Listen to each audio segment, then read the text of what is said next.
এগুলি একামতে দিন না, এগুলি তার একামতে দিন, আল্লাহর মতে না, রাসূলের মতে না, উম্মতের মতে না, তার একামতে। কেউ ইসলামের নামে, কেউ সুন্নি নামে, কেউ তরিকতের নামে, কেউ একামতে দিনের নামে, কেউ একামতে দিনের নামে। এই একামতে দিনের কথাটাই আল্লাহ সূরার 13 নম্বর আয়াতে বলেছেন, আকিমুদ্দিন। এরা এই আকিমুদ্দিন আয়াতকে এদের মনোগ্রাম বানায়, বানাইয়া বুকে লাগায়, লাগাইয়া কর্মী সম্মেলন করে নাকি কর্মী সম্মেলন আল্লাহ জানে। যে আয়াতে আল্লাহ বলেছেন ইসলামের নামে ভ্রান্ত মতবাদ পোষণ করবে না, ওই আয়াত দিয়া মনোগ্রাম বানাইয়া এরা ভ্রান্ত মতবাদের প্রশিক্ষণ দেয়। এই সমস্ত প্রশিক্ষণের মধ্যে একটা প্রশিক্ষণ হলো নবীগণ গুনাহগার, আর একটা প্রশিক্ষণ হলো সাহাবায়ে কেরাম সমালোচনার যোগ্য। এগুলি কি একামতে দিন না তার একামতে দিন?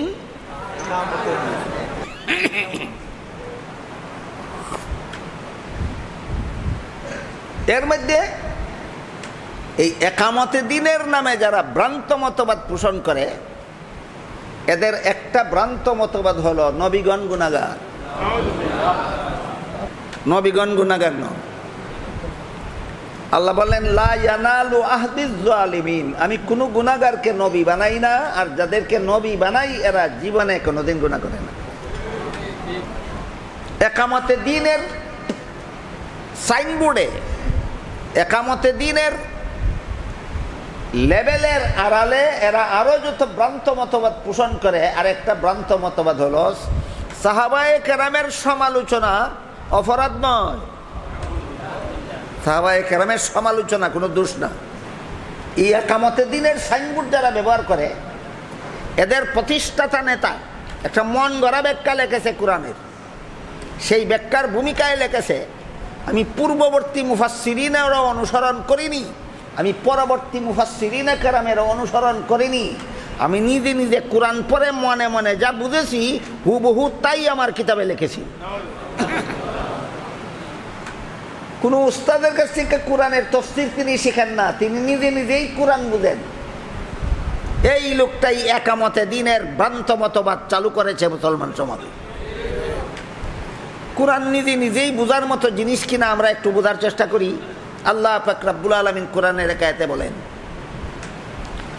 লা তুহাররিক বিহি লিসানাকা লিতাজালা বিহি ইন্না আলাইনা জামআহু ওয়া কুরআনা ফাইযা ক্বারানাহু ফাত্তাবি কুরআনাহু সুম্মা ইন্না আলাইনা বায়ানা। হে রাসূল করিম সাল্লাল্লাহু আলাইহি ওয়াসাল্লাম, আমি যখন আপনার কাছে কোরআন নাজিল করতে থাকি তখনই আপনি তাড়াহুড়া করে জপতে থাকবেন না। আপনার কোরআন জপে মুখস্থ করতে হবে না। আমি আল্লাহ নিজ দায়িত্বে কোরআন নাজিল করি, নিজ দায়িত্বেই আপনাকে আমি কোরআন স্মরণ রাখাইয়া দেব। এই আয়াতে আল্লাহ কি ঘোষণা দিলেন? নবী কোরআন জপে মুখস্থ করতে হবে না, আল্লাহর দায়িত্বে স্মরণ রাখাইয়া দিবেন। কাজেই আমি নাজিল করার সময় জপবেন না, শুধু গভীর মনোযোগে লক্ষ্য রাখবেন। এরপরে আল্লাহ বলেন সুম্মা ইন্না আলাইনা বায়ানা, অতঃপর কোরআন আমি আপনাকে শিক্ষা দেব। যে নবীর কাছে কোরআন নাজিল হইল তিনিও কোরআন নিজে নিজেই শিখেছিলেন না আল্লাহকে উস্তাদ বানাইয়া শিখেছিলেন? এবার বলুন, যে নবীর কাছে কোরআন নাজিল হইল সেই নবীও যদি আল্লাহকে উস্তাদ বানাইয়া কোরআন শিখতে হয়, তাহলে কোন পণ্ডিতের বাপে নিজে নিজেই কোরআন শিখতে পারবে? এমন পণ্ডিতেরও অভাব নাই আমাদের বর্তমান সমাজে। ইসলামের নামে আর কিছু ভ্রান্ত মতবাদ আছে, এগুলি সরাসরি কুফরি নয়, কিন্তু এই সমস্ত ভ্রান্ত মতবাদ যেসব মুসলমানের অন্তরে থাকে এরা কাফের হয় না, কিন্তু এদের ঈমান নির্ভেজাল থাকে না, এদের ঈমান ভেজাল যুক্ত হয়ে যায়। দ্বিতীয় প্রকার ভ্রান্ত মতবাদে কুফুরি না পথভ্রষ্টতা, এটারে ফার্সি ভাষায় গুমরাহি বলা হয়, গুমরাহি মতবাদ। এই মতবাদ পোষণকারীদের ইমান বেঈমান হয় না, কাফির হয় না, কিন্তু ইমান নির্ভেজালও থাকে না, ইমানে বেজাল ঢুকে যায়। ইমানে কি ঢুকে যায়? বেজাল ঢুকে যায়। এই দ্বিতীয় প্রকারের ভ্রান্ত মতবাদের একটা উদাহরণ হল নবীগণকে গুনাহগার মনে করা। নবীগণকে গুনাহগার মনে করা এটা ইসলামের নামে ভ্রান্ত মতবাদ। নবীগণকে গুনাহগার মনে করা ইসলামের নামে কেমন ভ্রান্ত মতবাদ? যে ভ্রান্ত মতবাদ দ্বারা কাফির হইয়া যায় না গুমরা হইয়া যায়? হ্যাঁ, কাফির হয় না, গুমরা হয়। তোমার ইমান সমূলে ধ্বংস হয়নি, তবে তোমার ইমানে বেজাল ঢুকে গেছে। নবীগণকে যারা গুনাহগার মনে করে এদের ইমান নির্বেজাল না বেজাল যুক্ত? বেজাল যুক্ত। এরাও কোরআন হাদিস থেকে দলিল কম দেয় না, এরাও কোরআন হাদিস থেকে দলিল কম দেয় না। আল্লাহ পাক রব্বুল আলামিন পবিত্র কোরআনের এক আয়াতে বলেন, লা ইয়ানালু আহদিজ জালিমিন। এর মর্মার্থ হলো কোন গুনাহগারকে আমি নবী বানাই না, আর যাদেরকে নবী বানাই তারা কোনোদিন গুনাহ করেন না। বলুন, এই যে নীতিটা আল্লাহ উল্লেখ করলেন, এটা কি এক দুইজন নবীর বেলায় ব্যতিক্রম না সকল নবীর বেলায় সামগ্রিক? সমস্ত নবীগণের বেলায় আল্লাহ একটা সামগ্রিক মূলনীতি উল্লেখ করে বলেন, লা ইয়ানালু আহদিজ জালিমিন। কোন গুনাহগারকে আমি নবী বানাই না, আর যাদেরকে নবী বানাই এরা কোনোদিন গুনাহ করে না। ক্লিয়ার হইল যে আল্লাহর বিধান মতে সমস্ত নবী হয়ে থাকেন আজীবন নিষ্পাপ বেগুনাহ। এটাকে ইসলামের পরিভাষায় বলা হয় মাসুম। মাসুম শব্দের অর্থই হইল আজীবন বেগুনাহ। মাসুম শব্দের অর্থই আজীবন বেগুনাহ। ইসলামের এই আল্লাহর নবীগণের বেলায় আল্লাহর নির্ধারিত সামগ্রিক মূলনীতির বিরুদ্ধে সর্বপ্রথম ভ্রান্ত দলিল সাজাইছিল খ্রিস্টানেরা। সর্বপ্রথম দলিল সাজাইছিল খ্রিস্টানেরা। কিভাবে? কিভাবে আপনাদেরকে বুঝাবার জন্য একটা রেফারেন্স দেই, শুনুন। বাংলাদেশে খ্রিস্টান মিশনারি বাংলাদেশ নামের একটা সংস্থা আছে। শুধু আপনাদেরকে খ্রিস্টান বানাবার আন্দোলনেই এরা সারা জীবন করে। অসংখ্য অগণিত বই, পুস্তক, পুস্তিকা, লিফলেট সাফেয়ার প্রচার করে, সাফেয়ার প্রচার করে। এদের লেখা একটা বইয়ের নাম কোরআনের আলোকে বেহেশতে যাওয়ার পথ।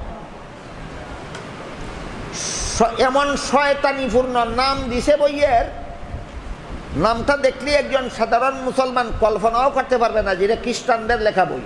কারণ কোরআনের আলোক খ্রিস্টানে বুঝে না আলেমরা বুঝে, বেহেশতে যাওয়ার পথ খ্রিস্টানে জানে না আলেমরা জানে। নামটা দেখলে একজন সাধারণ মুসলমান মনে করবে এটা কোনো আলেমের লেখা বই হবে, তখন আগ্রহের সাথে পড়ে। অথচ এটা কোনো আলেমের লেখা বই নয়, এটা কোনো মুসলমানের লেখা বই নয়, এটা খ্রিস্টানদের লেখা বই। নাম কোরআনের আলোকে বেহেশতে যাওয়ার পথ। দয়া করে তারা একটা কপি আমার নামেও ফাটাই দিছে। এটা যদি ফাটাইতো না, তাহলে নবীগণকে গুনাহগার সাব্যস্ত করার শয়তানি চক্রান্তের ইতিহাস আমি জানতে পারতাম না। ফাটাইয়া আমার নামে ফাটাইয়া কেমন ক্ষতি করলো, এত বড় উপকার আর কেউ করে না। এই জন্য আমি দোয়া করি, আল্লাহ এদের হেদায়েত নসিব করো। খ্রিস্টানেরা আপনাদেরকে খ্রিস্টান বানাবার জন্য যত বই লিখেছে, এর মধ্যে একটা বইয়ের নাম কোরআনের আলোকে বেহেশতে যাওয়ার পথ, একটা কপি আমার নামে পাঠাইয়া দিছে। সেই বইয়ে লেখে সর্বপ্রথম মানুষ, কি নাম? সর্বপ্রথম পাপিষ্ট। তিনি কি শুধু সর্বপ্রথম মানুষ না সর্বপ্রথম নবীও? সর্বপ্রথম মানুষও সর্বপ্রথম নবী। সেই বইয়ে খ্রিস্টানেরা লেখে সর্বপ্রথম মানুষ আদম সর্বপ্রথম পাপিষ্ট। কি ছিল তার পাপ? কোরআনের আয়াত দিয়া দিছে দলিল। পাপ এই ছিল, আল্লাহ এই পাপিষ্টটারে জান্নাতে দিয়া কইছিলেন, জান্নাতের যেখানে ইচ্ছা বসবাস করো, সব রকমের ফলমূল খাও, শুধু একটি গাছের ফল খেতে নিষেধ করে দিয়েছি। কিন্তু শেষ পর্যন্ত ইবলিসের দুকায় পরে আদম জান্নাতে নিষিদ্ধ গাছের ফল খেয়েছিলেন। এই কাহিনী আপনাদেরকে আমি অতীতে একাধিকবার বলেছি, আজকে আবার প্রসঙ্গক্রমে আসলো। বলুন, ঘটনা কোরআনে আছে কি নাই? আল্লাহ আদম নবীকে জান্নাতি দিয়ে বলেছিলেন, যেখানে ইচ্ছা বসবাস করো, সব রকমের ফলমূল খাও, শুধু একটি গাছের ফল খেতে নিষেধ করেছিলেন। কিন্তু শেষ পর্যন্ত ইবলিসের দুকায় পরে আদম নিষিদ্ধ গাছের ফল খেয়েছিলেন। এইটাই ছিল প্রথম মানুষের প্রথম পাপ। খ্রিস্টানরা কি লেখে? এইটাই ছিল প্রথম মানুষের প্রথম পাপ। তাহলে আদম নিষিদ্ধ গাছের ফল খাইয়া গুনাহ করছেন। এটা মুসলমানি মতবাদ না খ্রিস্টানি মতবাদ? আদম জান্নাতে নিষিদ্ধ গাছের ফল খাইয়া গুনাহ করছেন, এটা মুসলমানি মতবাদ নয়, এটা খ্রিস্টানি মতবাদ। এখানে আমাদের সমাজে, বর্তমানে মুসলমান সমাজে এমন যথেষ্ট পরিমাণ মুসলমান আছে যার এরা মুসলমানেরাও বলে বিভিন্ন নবীর বিভিন্ন গুনাহ আছে। বলে কিনা? বলে। যে সমস্ত ভালো মানুষেরা নবীর আরে গুনাহগার কয়, এর মধ্যে একজন ভালো মানুষের নাম হযরত মাওলানা সাদ সাহেব। একজন ভালো মানুষ, ভালো মানুষের ঘরের ভালো মানুষ। বলেন, নবাব সিরাজউদ্দৌলার সেনাপতি মুসলমানের ঘরের মুসলমান ছিল কিনা? কি বলেন? নবাব সিরাজউদ্দৌলার সেনাপতি মীর জাফর মুসলমানের ঘরের মুসলমান ছিল কিনা? কিন্তু দালাল ছিল খ্রিস্টানে। দালাল ছিল। মীর জাফর যেমন ভাবে মুসলমানের ঘরের মুসলমান ছিল, দালালি করেছিল খ্রিস্টানের, ঠিক তেমনি ভাবে মৌলানা সাদ সব বালা মানুষের ঘরের বালা মানুষ, দালালি করতেছে খ্রিস্টানের।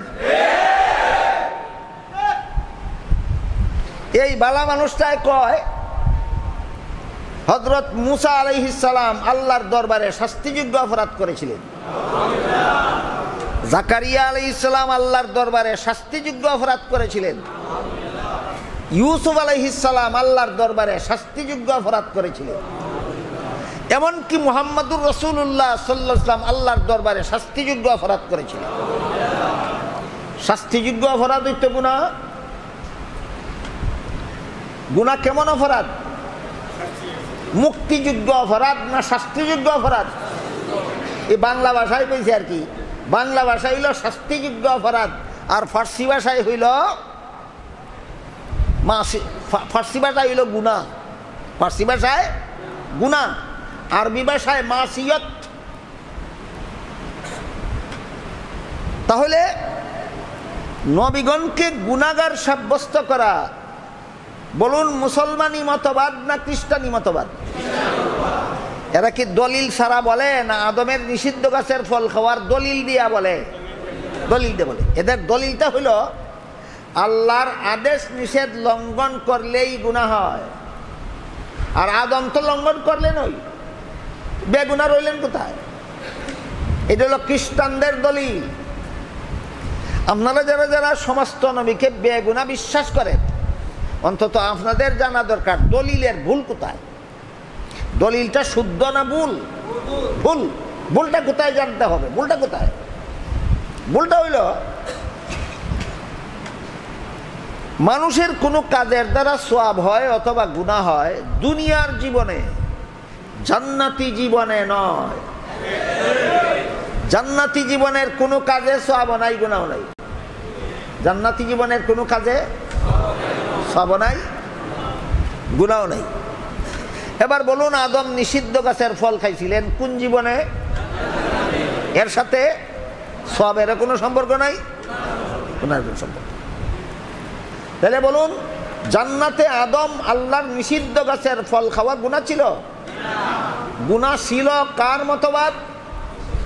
খ্রিস্টানদের মতবাদ। একদল খ্রিস্টান মার্কা মুসলমান খ্রিস্টানদের কাছ থেকে সেই মতবাদ গ্রহণ করে বিভিন্ন নবীর জীবনের বিভিন্ন ঘটনাকে অপব্যাখ্যা করে নবীগণকে গুনাহগার সাব্যস্ত করে। সুতরাং নবীগণকে গুনাহগার সাব্যস্ত করা মুসলমানি মতবাদ নয়, ইসলামের বিশুদ্ধ মতবাদ নয়, নবীগণকে গুনাহগার সাব্যস্ত করা ইসলামের নামে ভ্রান্ত মতবাদ। এরপরে শুনুন, ওই শয়তানেরা ওই বইয়ে কি লেখছে, লেখছে প্রথম মানুষ প্রথম পাপিষ্ট, এই হলো পাপের দলিল। বলুন পাপের দলিলটা শুদ্ধ না ভুল? এরপরে লেখে প্রথম মানুষ প্রথম পাপিষ্ট, তাই এই পাপিষ্ট আদমের বংশে যত নবী জন্মগ্রহণ করেছে সবগুলি নবী জন্মগত পাপিষ্ট। এদের কি পাপ বইয়ে লেখছে? আদমের কি পাপ? নিষিদ্ধ গাছের ফল খাওয়া। আদমের বংশে জন্মগ্রহণকারী সমস্ত নবীর কি পাপ? এদের পাপ হইল পাপিষ্টের বংশে জন্ম হওয়া। নূহ আলাইহিস সালামের কি পাপ? পাপিষ্ট আদমের বংশে যে জন্ম হয়েছে এটি তোমার পাপ। ইব্রাহিম আলাইহিস সালামের কি পাপ? পাপিষ্ট আদমের বংশে জন্ম হওয়াটাই তোমার পাপ। মুসা নবীর কি পাপ? পাপিষ্ট আদমের বংশে জন্ম হওয়াটাই তোমার পাপ। আমি আপনাদের জিজ্ঞাসা করি, বাপ যদি অপরাধী হয় তাহলে এই অপরাধী বাপের ঘরে যে ছেলে জন্ম হবে সেই ছেলেও অপরাধী? তাইলে বাপের অপরাধে ছেলেকে অপরাধী সাব্যস্ত করা এটা ধর্মীয় মতবাদ না গাঞ্জাকুরি মতবাদ? এটা ধর্মীয় মতবাদ নয়, এটা গাঞ্জাকুরি মতবাদ। এরপরে লেখে যেহেতু পাপিষ্ট আদমের বংশে যত নবী জন্ম হয়েছে সমস্ত নবী জন্মগত পাপিষ্ট, তাই আল্লাহ পাক রব্বুল আলামিন একজন নবীকে নিষ্পাপ বানাইয়া জন্ম দেওয়ার জন্য আর পাপিষ্ট আদমের বংশে জন্ম না দিয়া আল্লাহ নিজের ঔরসে একজন নবী জন্ম দিলেন। এই নবী হলেন একমাত্র নিষ্পাপ, তার নাম হলো হযরত ঈসা আলাইহিস সালাম।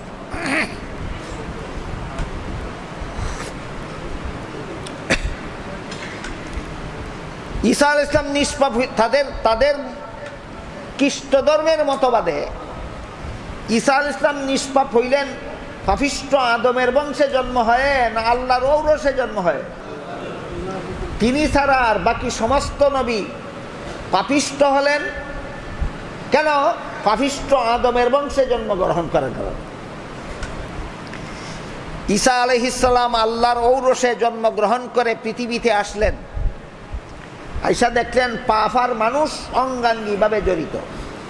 মানুষ থেকে পাপকে আলাদা করার কোনো উপায় নাই, পাপ থেকে মানুষকে আলাদা করার কোনো উপায় নাই। আর পাপ মুক্ত না হলে জান্নাতে যাওয়ার কোনো পথ নাই।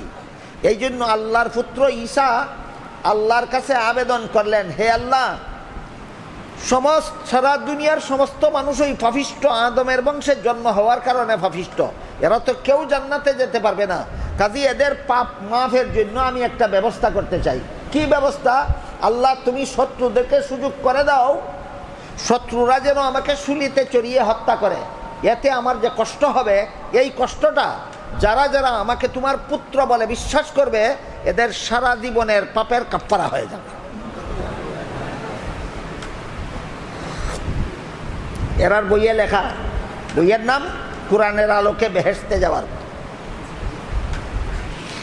ঈসা নবীর বাবা স্বয়ং খুদা ছেলের আবেদন মঞ্জুর করলেন, মঞ্জুর করে শত্রুদেরকে সুযোগ দিলেন। ঈসা আলাইহিস সালাম আল্লাহর পুত্র হওয়া সত্ত্বেও শত্রুরা তাকে শুলিতে চড়াইয়া হত্যা করলো। এতে তার যে কষ্ট হইল, এই কষ্টের কারণে কিয়ামত পর্যন্ত দুনিয়ার যত মানুষ ঈসা নবীকে আল্লাহর পুত্র বিশ্বাস করবে এরা ভবিষ্যতে যখন ওই দুনিয়াতে আসুক এবং জীবনে যত রকমের গুনাহ করুক সব গুনাহ অগ্রিম মাফ হয়ে গেছে।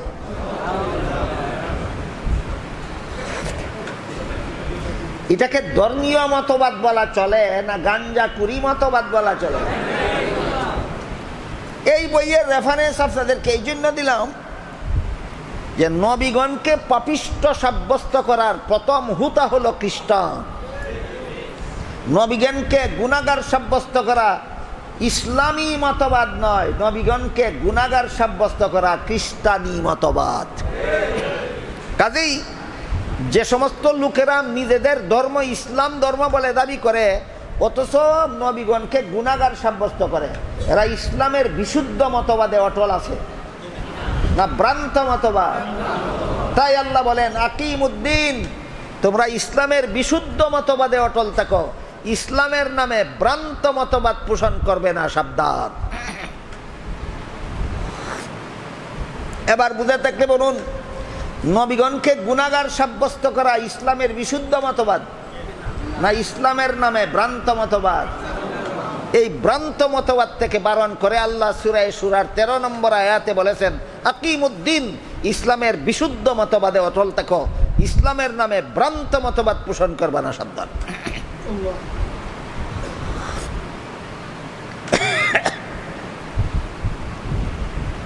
তো কোরআনের এক আয়াতে যেহেতু আল্লাহ পরিষ্কার বলে দিয়েছেন সমস্ত নবীগণের বেলায় সামগ্রিক মূলনীতি হলো কোনো গুনাহগারকে আল্লাহ নবী বানান না, আর যাদেরকে নবী বানান তারা জীবনে কোনোদিন গুনাহ করেন না। কাজেই কোন নবীর জীবন ইতিহাসে এমন কোনো ঘটনা যদি পাওয়া যায় যেই ঘটনাকে মন গড়া ব্যাখ্যা করলে নবীকে গুনাহগার সাব্যস্ত করা যায়, এই যে আদম নবীর ব্যাখ্যা করলো খ্রিস্টানেরা আদম নবীর নিষিদ্ধ গাছের ফল খাওয়ার ঘটনাকে যেভাবে ব্যাখ্যা করলো, এইভাবে ব্যাখ্যা করলে আদম নবীকে গুনাহগার সাব্যস্ত করা যায়। কিন্তু আপনারা বলুন, এমন ব্যাখ্যা গ্রহণ করলে আল্লাহর সামগ্রিক মূলনীতি বজায় থাকে না লঙ্ঘন হয়? আল্লাহর মূলনীতি লঙ্ঘন করে যারা কোরআনের ব্যাখ্যা করে এদের ব্যাখ্যা মন গড়া, এদের ব্যাখ্যা মন গড়া। এটা হলো ইসলামের নামে এমন একটা ভ্রান্ত মতবাদ, যেই মতবাদ কুফরি নয়, কিন্তু যেই মতবাদের কারণে ইমান ভেজাল যুক্ত হয়ে যায়। বেঈমান হয় না, কিন্তু ইমানে ভেজাল ধরে, ইমানে ভেজাল ধরে। তাহলে বুঝে থাকলে বলুন, কোনো মুসলমান যদি কোনো নবীকে গুনাহগার মনে করে, সে নির্ভেজাল ইমানের অধিকারী না ইমানের নামে ভেজাল? তার ইমানে ভেজাল। যারা নবীগণকে গুনাহগার মনে করে এদের ইমানে ভেজাল আছে, ইমানে ভেজাল।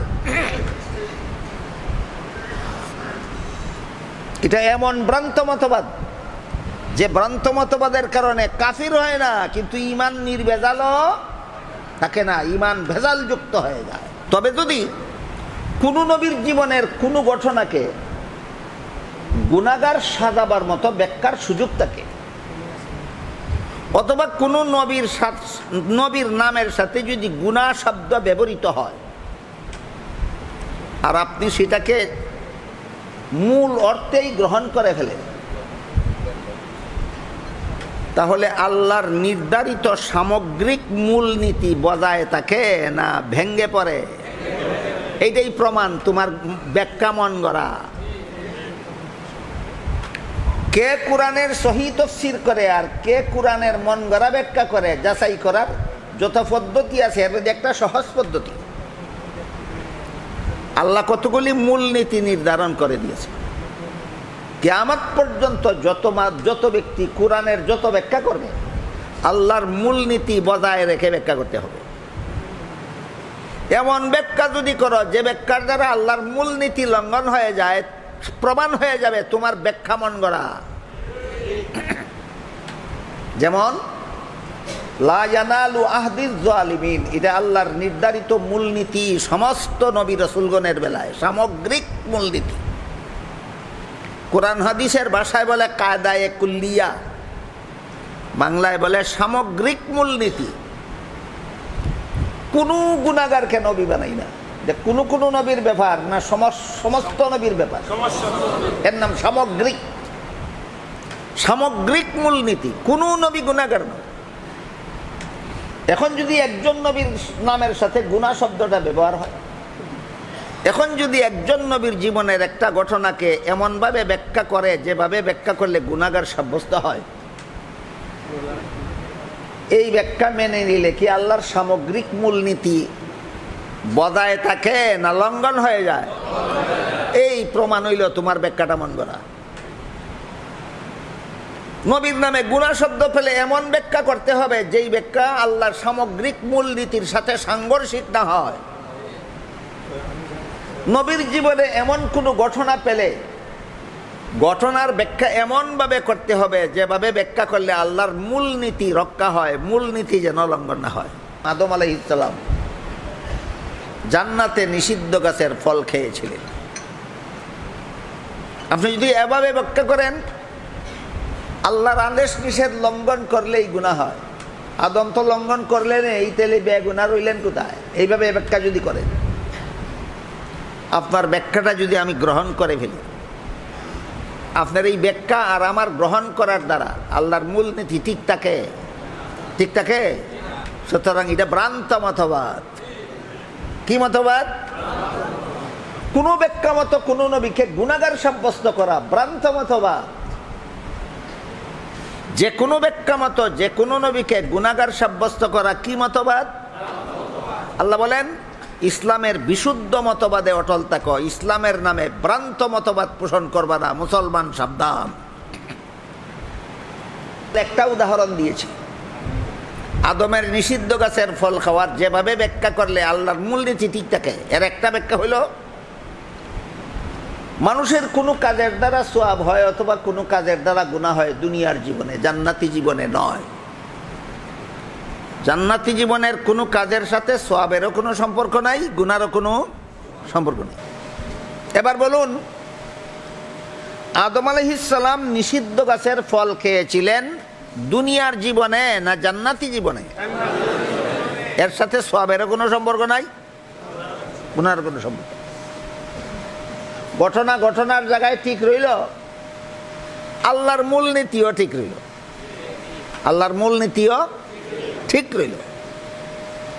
এই ব্যাখ্যা হলো বিশুদ্ধ ইসলামের বিশুদ্ধ মতবাদ।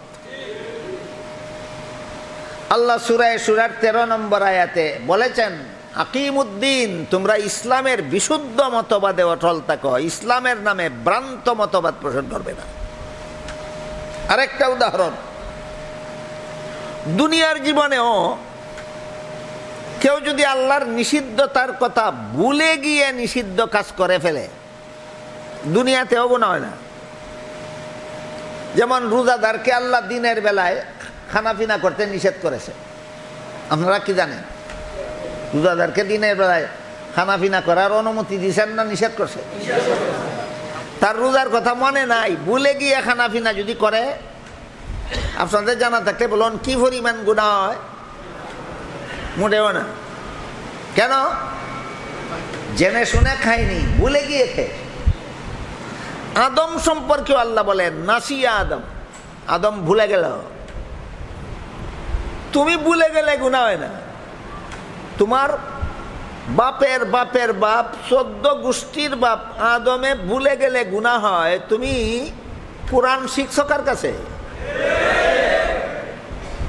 সুতরাং যে কোনো ব্যাখ্যা মতো নবীগণকে গুনাহগার সাব্যস্ত করা ইসলামী মতবাদ নয়, এটা ইসলামের নামে ভ্রান্ত মতবাদ। নবীগণকে গুনাহগার সাব্যস্ত করার মতবাদ খ্রিস্টানদের কাছ থেকে আমদানি করা। কার কাছ থেকে আমদানি করা? খ্রিস্টানদের কাছে। লম্বা ইতিহাস, সামান্য আলোচনা করেছি আমি। খ্রিস্টানদের ধর্মবিশ্বাস হলো প্রথম মানুষ আদম প্রথম পাপিষ্ট। কি ছিল তার পাপ? জান্নাতে নিষিদ্ধ গাছের ফল খাওয়া ছিল তার পাপ। বলুন কথাটা মুসলমানি মতবাদ না খ্রিস্টানি মতবাদ? এরপরে এই পাপিষ্ট আদমের বংশে যত নবী জন্মগ্রহণ করেছে সবগুলি নবী জন্মগত পাপিষ্ট। কার মতবাদ? নবীরারে পাপিষ্ট বলা খ্রিস্টানদের মতবাদ, মুসলমানের মতবাদ নয়।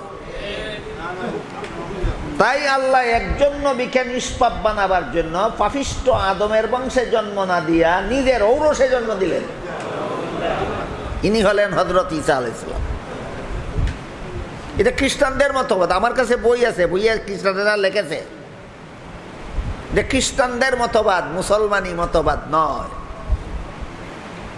কাজে আমাদের ইমান আকীদা স্বচ্ছ হওয়া দরকার, পরিষ্কার হওয়া দরকার। ইসলামী মতবাদ আমাদের বিশুদ্ধ হওয়া দরকার। ইসলামের বিশুদ্ধ মতবাদ, নবীরা গুনাহগার হন না, নবীরা হন আজীবন নিষ্পাপ। যত ব্যাখ্যা মতো নবীদেরকে গুনাহগার সাব্যস্ত করা হয় সবগুলি আল্লাহর সামগ্রিক মূলনীতির সাথে সাংঘর্ষিক। আল্লাহর নির্ধারিত সামগ্রিক মূলনীতির সাথে সাংঘর্ষিক, আল্লাহর মূলনীতির সাথে সাংঘর্ষিক ব্যাখ্যা, এটা সুস্পষ্ট ভ্রান্ত ব্যাখ্যা, ভ্রান্ত মতবাদ। এই একামতে দ্বীনওয়ালাদের এই একটা ভ্রান্ত মতবাদ, নবীদেরকে গুনাহগার সাব্যস্ত করা। আরেকটা ভ্রান্ত মতবাদ হলো সাহাবায়ে কেরামকে সত্যের মাপকাঠি না মানা, ইসলামের নামে ভ্রান্ত মতবাদ।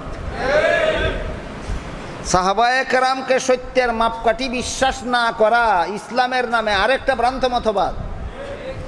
এমন ভ্রান্ত মতবাদ যে ভ্রান্ত মতবাদের কারণে ঈমান চলে যায় না, ঈমান থাকে কিন্তু ঈমান নির্ভেজাল থাকে না, ঈমান ভেজালযুক্ত হয়ে যায়।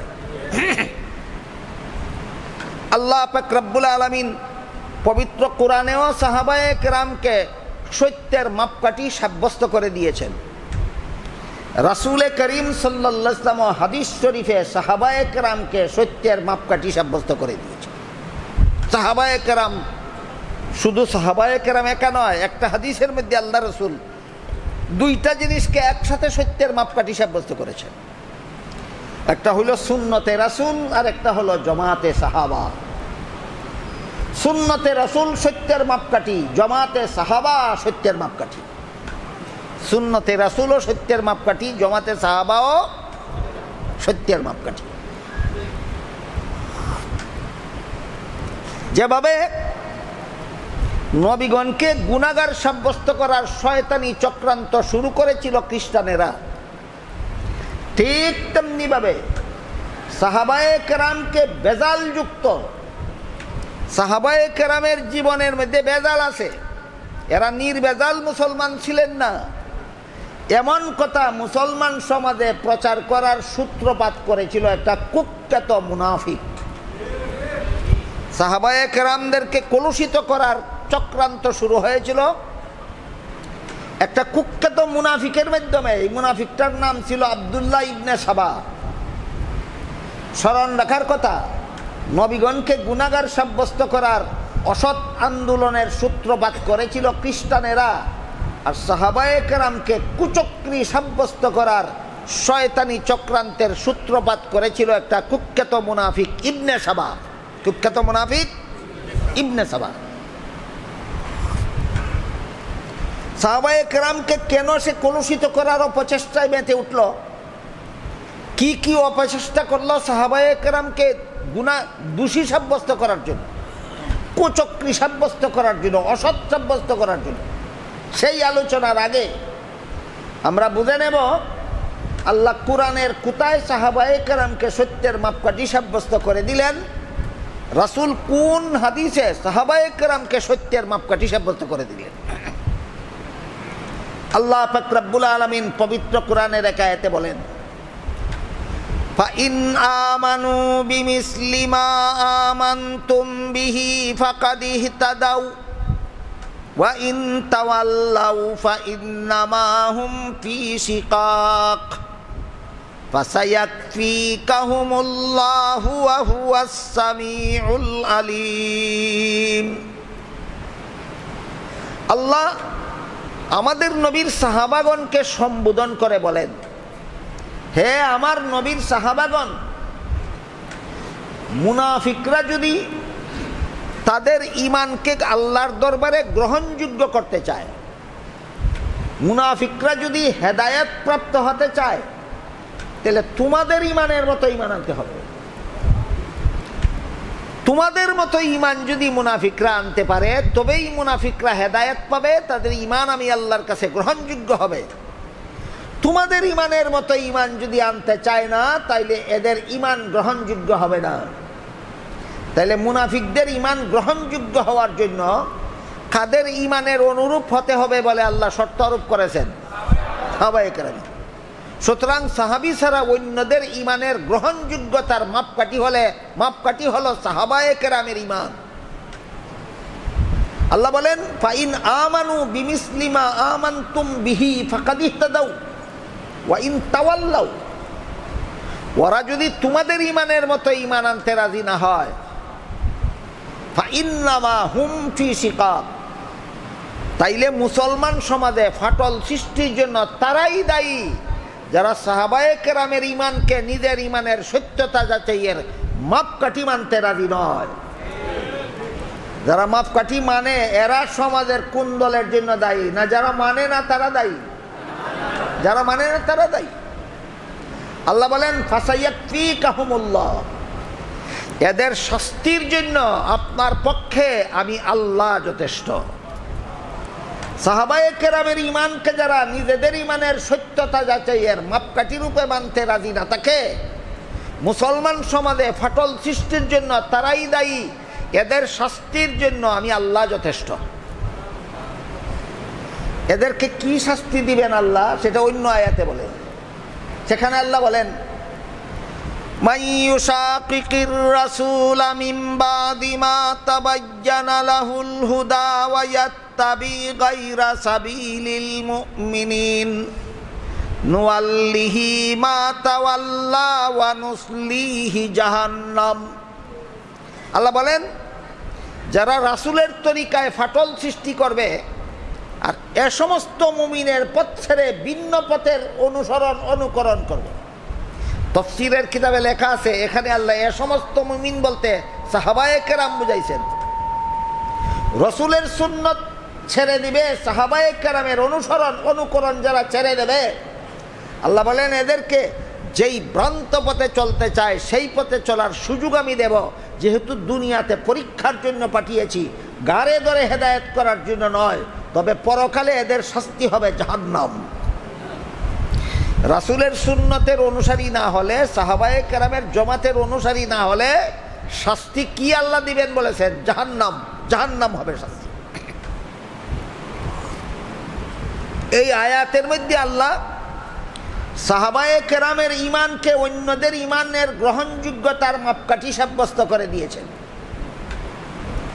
আল্লাহ রসুল হাদিসের মধ্যেও দুইটা জিনিসকে সত্যের মাপকাঠি সাব্যস্ত করে দিয়েছেন। একটা জিনিসের নাম সুন্নতে রাসূল, আর একটা জিনিসের নাম জামাতে সাহাবা। যে হাদিসে আল্লাহ রসুল দুইটা জিনিসকে একসাথে সত্যের মাপকাঠি সাব্যস্ত করে দিয়েছেন, এর মধ্যে একটা জিনিসের নাম সুন্নতে রাসূল আর একটা জিনিসের নাম জামাতে সাহাবা। যেই হাদিসে আল্লাহ রসুল একসাথে দুইটা জিনিসকে সত্যের মাপকাঠি সাব্যস্ত করে দিয়েছেন, একটা জিনিসের নাম সুন্নতে রাসূল আর একটা জিনিসের নাম জামাতে সাহাবা। যারা মানে তাদের নাম ওই আহলে সুন্নত ওয়াল জামাত। আর হাদিস শরীফে আল্লাহর রাসূল সাল্লাল্লাহু আলাইহি ওয়াসাল্লাম বলেন ইযা রাআইতুমুল্লাযীনা ইয়াসুব্বুনা আসহাবী ফাকুলু লানাতুল্লাহি আলা শাররিকুম। এর অর্থ হলো, হে আমার সাহাবাগণ, তোমরা যখন ওই সমস্ত লোকদের দেখতে পাবে যারা আমার সাহাবাদের সমালোচনা করে, তাদের বলে দিও সাহাবা সমালোচকদের উপর আল্লাহর লানত। সাহাবা সমালোচকদের উপর আল্লাহর লানত। এত পরিষ্কার কথা হাদিস শরীফে রসুল বলে দেওয়ার পরও সাহাবায়ে কেরামের সমালোচনাকে যারা বৈধ মনে করে, এরা ইসলামের বিশুদ্ধ মতবাদে অটল না ভ্রান্ত, ইসলামের নামে ভ্রান্ত মতবাদে বিশ্বাসী। কোন স্লোগানের আড়ালে? একামতে দিন। কোন স্লোগান? একামতে। আমি বলে দেখি এটা একামতে দিন না, এটা তার একামতে দিন।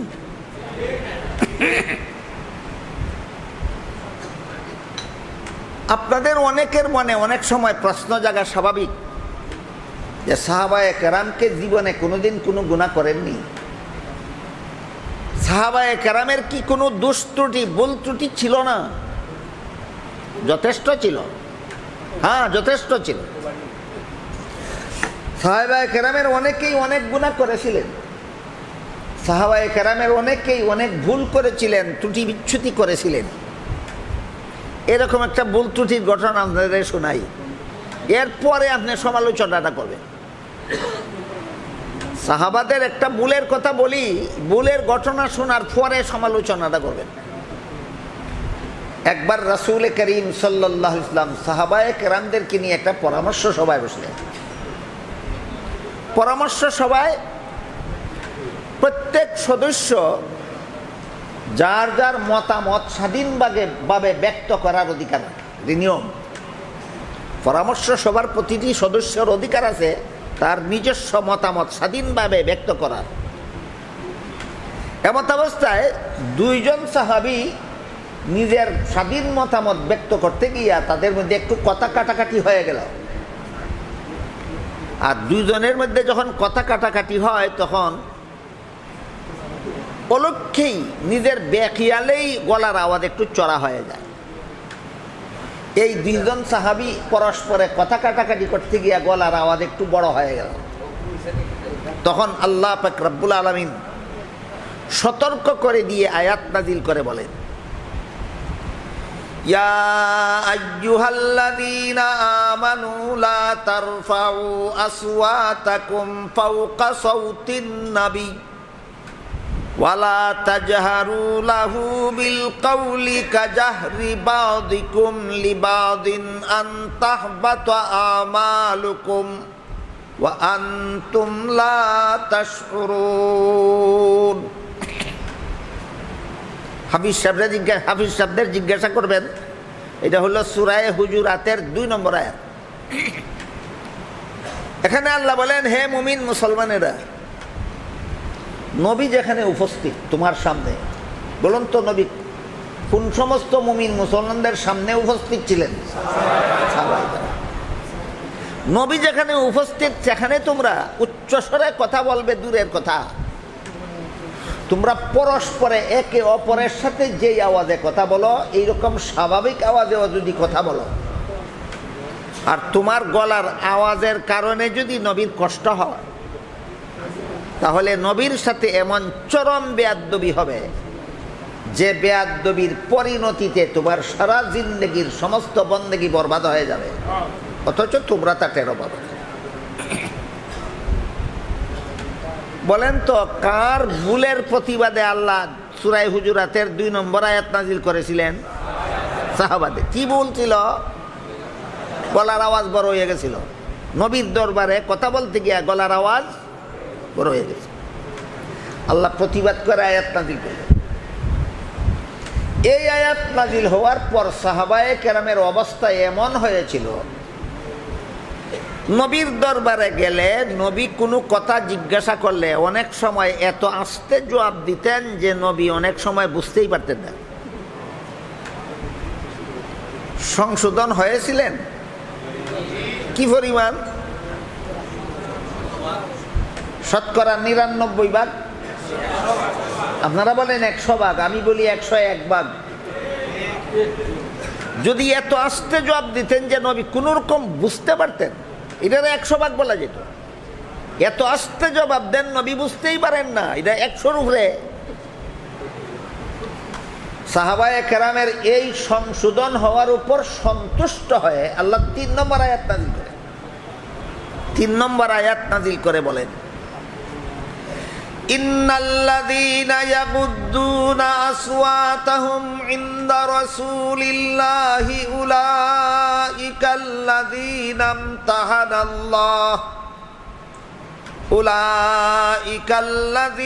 ইমতাহানাল্লাহু কুলুবাহুম লিত্তাকওয়া লাহুম মাগফিরাতুন ওয়া আজরুন আযীম।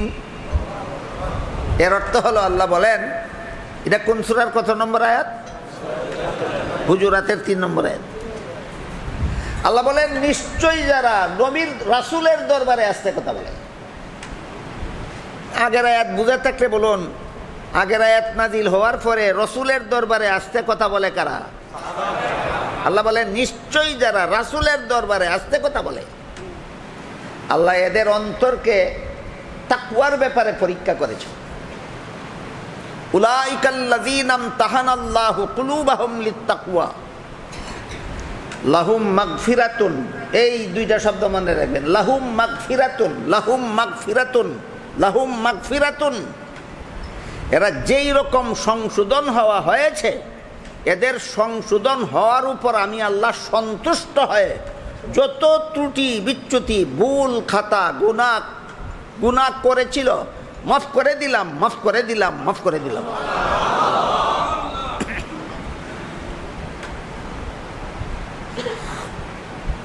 একামতে দিনওয়ালারা শুধু সাহাবী ভুল করেছিল জানে, সংশোধন হয়েছিল, আল্লাহ মাফ করে দিয়েছিলেন, বাকি দুইটা জানে না। জানে না, না মানে না? হ্যাঁ, জানে জানে জানে, মানে না। জানে কিন্তু মানে না। এটার নাম ওই ভ্রান্ত মতবাদ। দেখেন সাহাবায়ে কেরামের একটা দোষের কথা আপনাদের সামনে ব্যক্ত করলাম।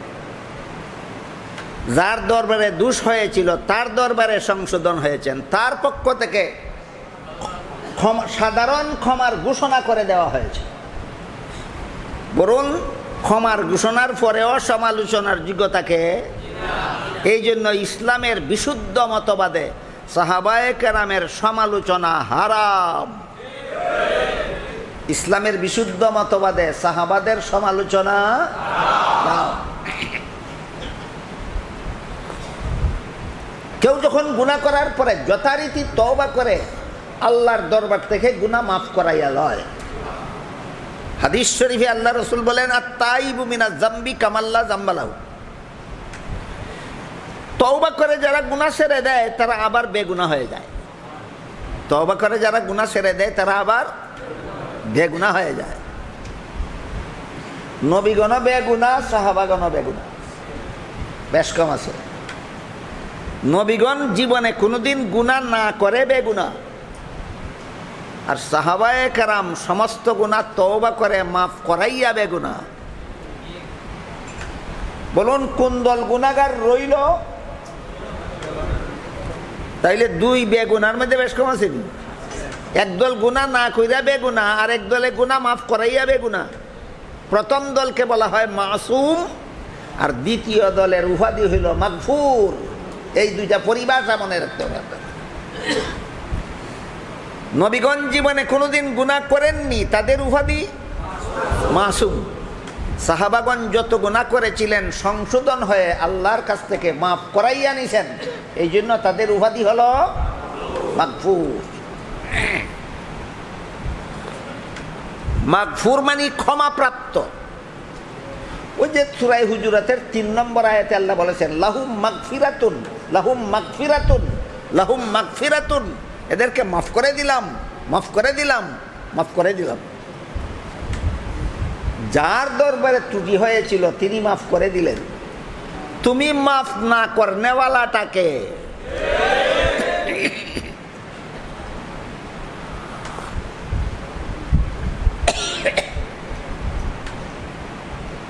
অন্য আয়াতে আল্লাহ পাক রব্বুল আলামিন বলেন, মুহাম্মাদুর রাসূলুল্লাহি ওয়াল্লাযীনা মাহু আশিদ্দাউ আলাল কুফফারি রুহামাউ বাইনাহুম। মুহাম্মাদুর রাসূলুল্লাহ এবং তার সঙ্গী সাথীগণ। একটু দয়া করে বলবেন মুহাম্মাদুর রাসূলুল্লাহর সঙ্গী সাথীগণ কারা? হ্যাঁ, মুহাম্মাদুর রাসূলুল্লাহর সঙ্গী সাথীগণ।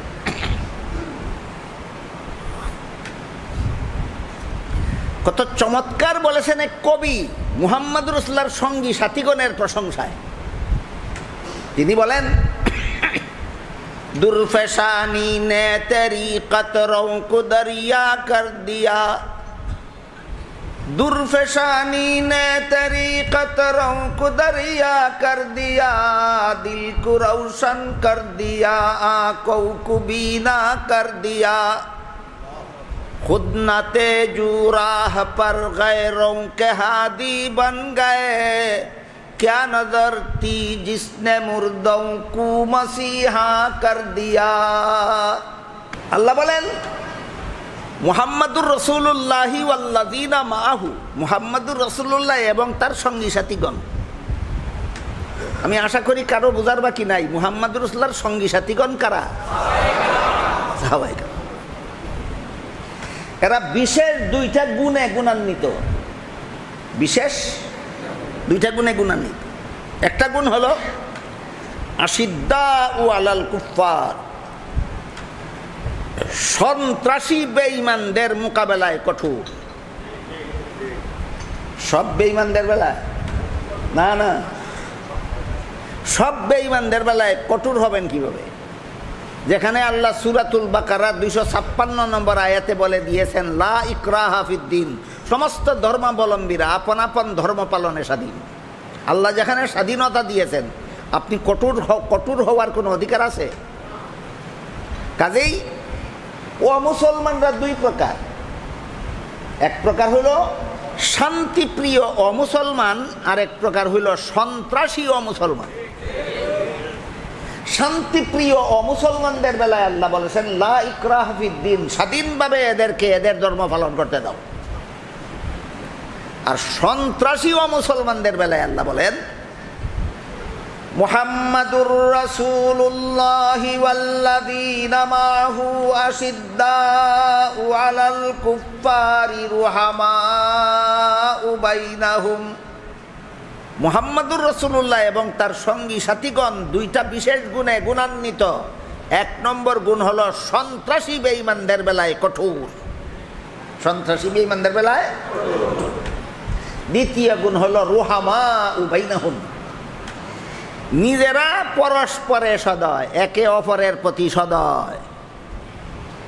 মুহাম্মাদুর রাসূলুল্লাহ এবং তার সঙ্গী সাথীগণের বিশেষ দুই গুণের প্রথম গুণ হলো সন্ত্রাসী বেঈমানদের মোকাবেলায় কঠোর, আর নিজেদের বেলায় পরস্পরে সদয়। এই যে বিশেষ দুইটা গুণের কথা আল্লাহ নবীর সমস্ত সঙ্গী সাথীগণের বেলায় উল্লেখ করেছেন। এই দুইটা গুণ থেকে বঞ্চিত ছিলেন হযরত মুয়াবিয়া। আল্লাহর কোরআনে ঘোষিত সাহাবাদের দুই গুণ থেকে মুয়াবিয়া বঞ্চিত ছিলেন। মুয়াবিয়া কতটুকু বঞ্চিত ছিলেন এবার একটা কাহিনী বলি শুনুন। একবার মুনাফিকরা চক্রান্তের মাধ্যমে হযরত আলী এবং হযরত মুয়াবিয়ার মধ্যে একটা বিরোধ বাঁধাইয়া দিল। এই চক্রান্তের ইতিহাস অনেক লম্বা। মুনাফিকদের চক্রান্ত বুঝতে পেরে আলী মুয়াবিয়া আপোষের বৈঠকে বসেছেন। আলীর পক্ষে যে সৈনিক ছিল তারাও বৈঠকে উপস্থিত ছিল, মুয়াবিয়ার পক্ষে যারা সৈনিক ছিল তারাও বৈঠকে উপস্থিত ছিল। বসা মাত্রই দেখা গেল কারো ভিতরে কারো প্রতি কোনো হিংসা বিদ্বেষ নাই, শুধু মুনাফিকদের ভুল বুঝাবার কারণে বিরোধটা সৃষ্টি হয়েছিল। কাজেই তারা আপোষ মীমাংসায় নিষ্পত্তি করে আলী মুয়াবিয়া দুজন বৈঠক থেকে উঠেছে। মুনাফিকরা দেখল এই দুইজনের মধ্যে বিরোধ বাঁধাইছিলাম, দুইজনে আপোষ করে নিছে, এখন আমরা সমাজের মারামারি কাটাকাটি বজায় রাখবো কিভাবে? কাজে এই আপোষ থাকতে দেওয়া যাবে না। আলী তার সেনাবাহিনী নিয়ে তার পথে রওনা হইলেন, মুয়াবিয়া তার সেনাবাহিনী নিয়ে তার পথে রওনা হইলেন। রাতের অন্ধকারে মুনাফিকের দল আলীর সেনাবাহিনীর উপর রাতের অন্ধকারে তীর নিক্ষেপ করতে লাগলো, মুনাফিকের দল মুয়াবিয়ার সেনাবাহিনীর উপরও রাতের অন্ধকারে তীর নিক্ষেপ করতে লাগলো। আলীর সৈনিকরা মনে করলো দেখছো কত বড় দুঃখাবাজি করলো আমাদের সাথে, মিটিংয়ে বসে বলে আফুস আর বিদায়ের সময় মারলো তীর। বলুন তো মুয়াবিয়ার দলে তীর মারছিল না মুনাফিকের দলে? মুয়াবিয়ার দলের উপর আলীর দলে তীর মারছিল না মুনাফিকের দলে? এইভাবে মুনাফিকরা সাহাবায়ে কেরামের মধ্যে বিরোধ বাঁধাইতো। আমি কি আপনাদেরকে মুনাফিকরা সাহাবাদের মধ্যে বিরোধ কিভাবে বাঁধাইতো তার রূপরেখাটা বুঝাতে পারলাম? সাহাবারা পরস্পরে হিংসুক ছিলেন, এই জন্য বিরোধ ছিল না মুনাফিকরা বিরোধ বাঁধাইতো? তারা ছিলেন পরস্পরে সদয়। তাইলে মুয়াবিয়ার একটা কাহিনী শুনুন। আলী মুয়াবিয়ার মধ্যে যখন মুনাফিকরা বিরোধ বাঁধিয়েছিল, তখন তৎকালীন বিশ্বের রোম দেশের খ্রিস্টান বাদশাহ মুয়াবিয়ার কাছে পত্র পাঠাইল, বলল আমি শুনেছি আলীর সাথে আপনার বিরোধ বেঁধেছে, তাই আলীর বিরুদ্ধে আপনাকে যুদ্ধে বিজয়ী করাবার জন্য আমি আপনাকে সেনাবাহিনী দিয়া এবং অস্ত্র শস্ত্র দিয়া সাহায্য করতে চাই, আপনি অনুমতি দিলেই পাঠাইয়া দেব। খ্রিস্টান বাদশাহ রোম দেশের আলীর বিরুদ্ধে সেনাবাহিনী দিয়া এবং অস্ত্র দিয়া মুয়াবিয়াকে সাহায্য করতে চায়, তিনি অনুমতি দিলেই পাঠাইয়া দেবেন। চিঠির জবাবে মুয়াবিয়া লিখলেন এই রুমের লাল কুত্তা, রুমের বাদশারে তিনি প্রথম সম্বোধনটাই করেছিলেন, এই রুমের লাল কুত্তা, এই রুমের লাল কুত্তা। আলী একজন মুসলমান, আমি মুয়াবিয়াও একজন মুসলমান। আলীর সাথে আমার কোনো মতবিরোধ থাকলে সেটা একান্তই মুসলমানদের ঘরোয়া ব্যাপার। মুসলমানদের ঘরোয়া ব্যাপার নিয়ে আর দুনিয়ার কোনো ইহুদি খ্রিস্টান লাল কুত্তার নাক গলাবার অধিকার নাই। তুই যদি আলীর বিরুদ্ধে সেনাবাহিনী পাঠাস, আলীর পক্ষ হয়ে তোর বিরুদ্ধে সর্বপ্রথম অস্ত্র ধারণ করব আমি মুয়াবিয়া। সুতরাং মুয়াবিয়া ছিলেন সাহাবাদের মধ্যে নিষ্ঠুর না সদয়? এবার বলুন, কোরআনে আল্লাহ মুহাম্মদুর রাসূলুল্লাহ এবং সাহাবায়ে কেরামের কতটা বিশেষ গুণের কথা বলেছিলেন। একটা হলো সন্ত্রাসীদের বেলায় কঠোর, আরেকটা হলো নিজেদের বেলায় সদয়। সাহাবায়ে কেরামের বিশেষ 2 নম্বর যে গুণটা, মুহাম্মদুর রাসূলুল্লাহর 2 নম্বর যে গুণটা আল্লাহ কোরআনে বলেছেন, এই গুণটা মুয়াবিয়ার মধ্যে কিছু কম ছিল, অক্ষরে অক্ষরে বিদ্যমান ছিল। বর্তমান দুনিয়াতে যে সমস্ত একামতে দিনওয়ালারা সাহাবায়ে কেরামের সমালোচনা করে, এরা সবচেয়ে বেশি সমালোচনা করে হযরত মুয়াবিয়া। মুয়াবিয়া এই একামতে দিনওয়ালাদের দৃষ্টিতে সবচেয়ে বেশি খারাপ। তাদের ভাষায় এই সবচেয়ে খারাপ সাহাবীটার গুণ যদি বর্তমান দুনিয়ার মুসলমানদের কাছে থাকতো, ফিলিস্তিনি মুসলমানদের এই দুর্গতি হইত না। সবচেয়ে খারাপ সাহাবী মুয়াবিয়ার গুণটা যদি বর্তমান দুনিয়ার মুসলমানদের কাছে থাকতো, বার্মার মুসলমানদের এই দুর্গতি হইত না। তাহলে আল্লাহ পাক রব্বুল আলামিন পবিত্র কোরআনে মুহাম্মদুর রাসূলুল্লাহর যে 2 গুণের কথা উল্লেখ করেছেন, সমস্ত সাহাবায়ে কেরামের যে 2 গুণের কথা উল্লেখ করেছেন, পরিপূর্ণভাবে হযরত মুয়াবিয়ার মধ্যে বিদ্যমান ছিল।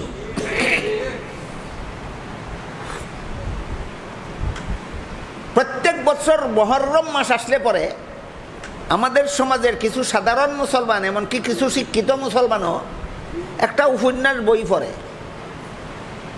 এই উপন্যাস বইটার নাম হলো বিষাদ সিন্ধু। বিষাদ মানে দুঃখ, আর সিন্ধু মানে সাগর, দুঃখের সাগর। এটার লেখকের নাম হইল মীর মুশাররফ। সে শিয়া সম্প্রদায়ের।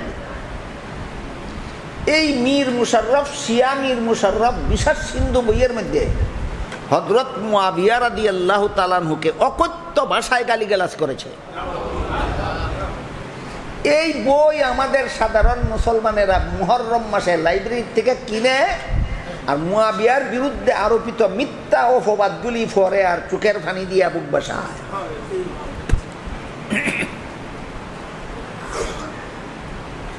বলেন, যে বইয়ে সাহাবীকে দোষারোপ করা হয়েছে, গালিগালাজ করা হয়েছে, যে বইয়ে নবীর সাহাবীকে সমালোচনা করা হয়েছে, এমন বই পড়া মুসলমানদের জন্য হালাল না হারাম?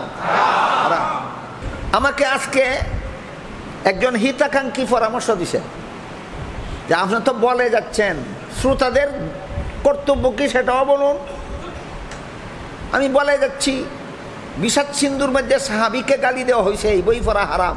আপনাদের কর্তব্য কি সেটাও আবার আমার বলে দিতে হবে? বলুন, আপনাদের এই পর্যায়ে আপনাদের কোনো কর্তব্য নাই? কি কর্তব্য? বই শুধু পড়বেন না, এটা কর্তব্য নয়। আমি বলতে চাই, বিষাদ সিন্ধু আগুন দিয়ে জ্বালিয়ে দেবেন।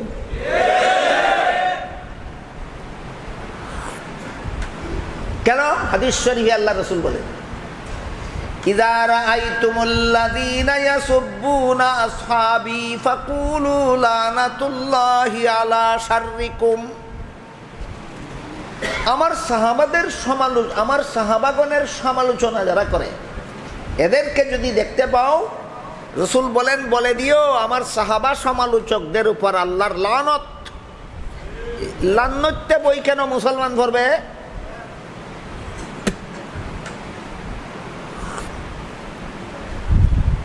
আমাদের পড়তে হয় শয়তানি কথাগুলির দাঁত ভাঙ্গা জবাব দেওয়ার জন্য। আপনারা শয়তানি কোন কোন কথার মধ্যে কি পরিমাণ শয়তানি আছে বুঝবেনও না, জবাব দিবেন দূরের কথা, ভ্রান্ত মতবাদে বিশ্বাসী হয়ে নিজেদের ঈমান বরবাদ করে ফেলবেন। এই জন্য আপনাদের জন্য পড়া হালাল হবে না। এক হাদিসে আল্লাহ রসুল বলেন, যে ব্যক্তি আমার সাহাবাদের সমালোচনা করবে সে আসলে আমি রাসূলেরই সমালোচনা করে, আর যে আমি রাসূলের সমালোচনা করে সে আসলে আল্লাহরই সমালোচনা করে। আর যে আল্লাহর সমালোচনা করে তার মরতে কিছুদিন দেরি হতে পারে, কিন্তু আল্লাহ তাকে গজবের হাতে ধরতে দেরি করবেন না। আমাদের বোঝার ব্যাপার, সাহাবার সমালোচনাটা রাসূলের সমালোচনা কেমনে হয়, আর রাসূলের সমালোচনাটাই আল্লাহর সমালোচনা কেমনে হয়, এই কথাটা ব্যাখ্যা সাপেক্ষে বুঝতে হবে আমাদের। রাসূল সমস্ত সাহাবাদের উস্তাদ কিনা? সমস্ত সাহাবাগণ রাসূলের সরাসরি ছাত্র কিনা? সরাসরি ছাত্র। এখন যদি কেউ বলে উস্তাদ যেমন তেমন ছাত্রগুলি বড় খারাপ, তাহলে উস্তাদের প্রশংসা হয়। এই জন্য রাসূল বলেন, আমার সাহাবাদের সমালোচনা যে করে সে আমি রাসূলেরই সমালোচনা। ছাত্র খারাপ মানে উস্তাদে ছাত্র করতে পারছে না, উস্তাদের ছাত্র করার যোগ্যতা নাই, উস্তাদটা খারাপ এই জন্য তার ছাত্র খারাপ। এই খারাপ লোকটারে উস্তাদ বানাইল কে? এই জন্য রাসূল বলেন, আমার সাহাবাদের সমালোচনা যে করলো সে আমি রাসূলেরই সমালোচনা করলো, আমি রাসূলের সমালোচনা যে করলো সে আল্লাহরই সমালোচনা করলো, আর যে আল্লাহর সমালোচনা করলো তার মরতে কিছুদিন দেরি হতে পারে, কিন্তু আল্লাহ তাকে গজবের হাতে ধরতে দেরি করবেন না।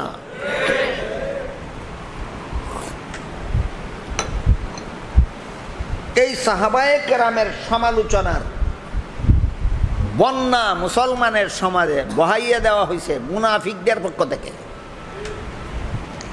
আর একদল মুসলমান এই সাহাবাদের সমালোচনাকে বৈধ করার মতো ভ্রান্ত মতবাদ গ্রহণ করেছে একামতে দিনের সাইনবোর্ড নিয়া। কিসের সাইনবোর্ড নিয়া? একামতে দিন। নবীগণকে গুনাহগার সাব্যস্ত করার ইতিহাস গুড়ায় রয়েছে খ্রিস্টান, মনে আছে? নবীগণকে গুনাহগার সাব্যস্ত করার ইতিহাসের গুড়ায় রয়েছে কারা? খ্রিস্টান। সাহাবাগণের সমালোচনার দ্বার উদ্ঘাটনের গুড়ায় রয়েছে মুনাফিক। সাহাবায়ে কেরামের সমালোচনার ইতিহাসের গুড়ায় রয়েছে মুনাফিক। এবার সেই ইতিহাসটা একটু শোনাই আপনাদের। মুহাম্মাদুর রাসূলুল্লাহ সাল্লাল্লাহু আলাইহি ওয়াসাল্লামের যুগে দুনিয়ার কোনো মুসলমান কোনো সাহাবাদের সমালোচনা করত না।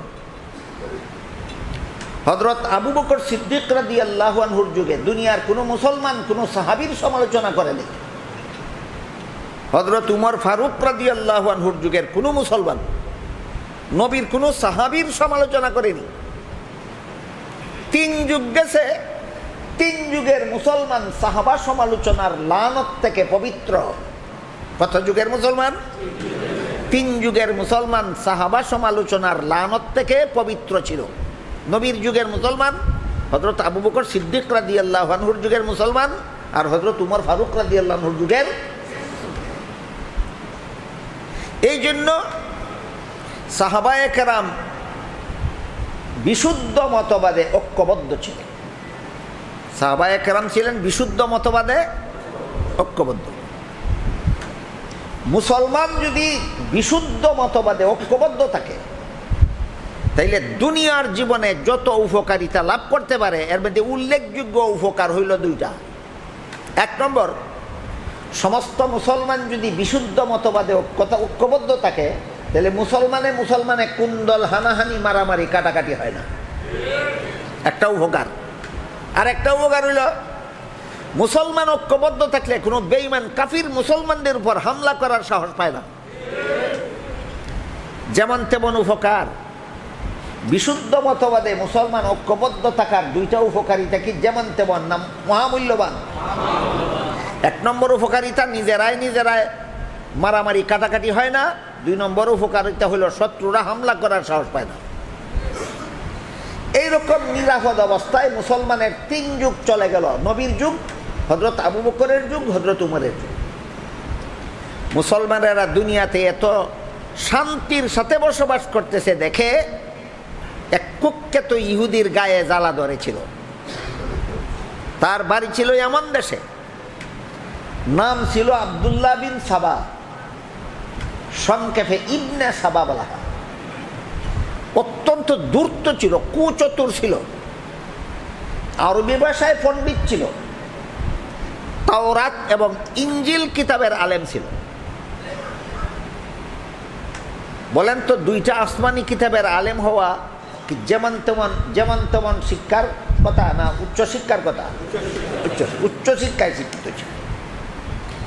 এই ইহুদি যখন দেখলো যে মুসলমানদের মধ্যে কোনো হানাহানি নাই, মারামারি নাই, কুন্দল নাই, কাটাকাটি নাই, খুনাখুনি নাই, দুনিয়াতে শান্তিতে বসবাস করে, যে কারণে কোনো শত্রু মুসলমানদের উপর হামলা করার সাহস পায় না, তখন সে এমন দেশ থেকে চিন্তা করলো, রূপরেখা তৈরি করলো, মুসলমানদের আকীদা বিশ্বাসের মধ্যে ভ্রান্ত মতবাদ ঢুকাতে হবে, যেন একদল মুসলমান হক আর বিভিন্ন দলের মুসলমান বাতিল হয়ে টুকরা টুকরা হয়ে যায়, নিজেরাই কুন্দলে আর মারামারিতে লিপ্ত হয়ে যায়, যেন শত্রুরা সহজে তাদেরকে হামলা করে ঘায়েল করতে পারে।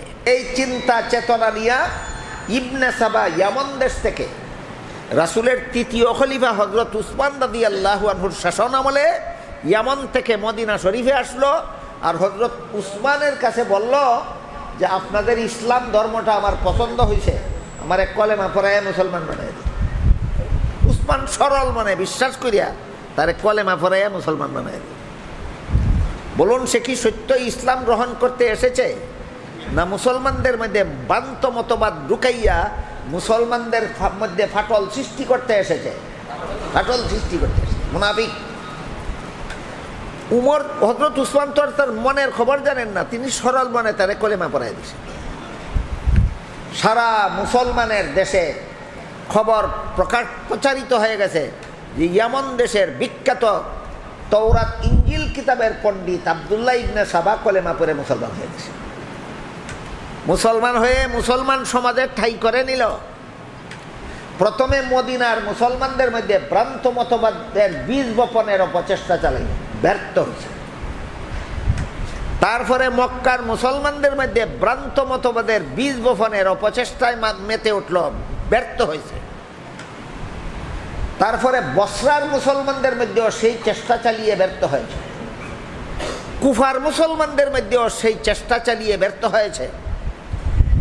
সিরিয়ার মুসলমানদের মধ্যেও সেই চেষ্টা চালিয়ে ব্যর্থ হয়েছে। ইসলামের নামে ভ্রান্ত মতবাদ মুসলমান সমাজে ঢুকাইয়া মুসলমানে মারামারি কাটাকাটি করে এবার নীল নকশা নিয়ে কাজ শুরু করেছে গোপনে গোপনে। মদিনায় এই চেষ্টা করে ব্যর্থ হয়েছে, মক্কায় ব্যর্থ হয়েছে, বসরায় চেষ্টা করে ব্যর্থ হয়েছে, কুফায় চেষ্টা করে ব্যর্থ হয়েছে, সিরিয়ায় চেষ্টা করে ব্যর্থ হয়েছে। শেষ পর্যন্ত মিশরে গিয়া কিছু অল্প শিক্ষিত অশিক্ষিত মুসলমানদের মধ্যে তার এই মিশন চালু করেছে।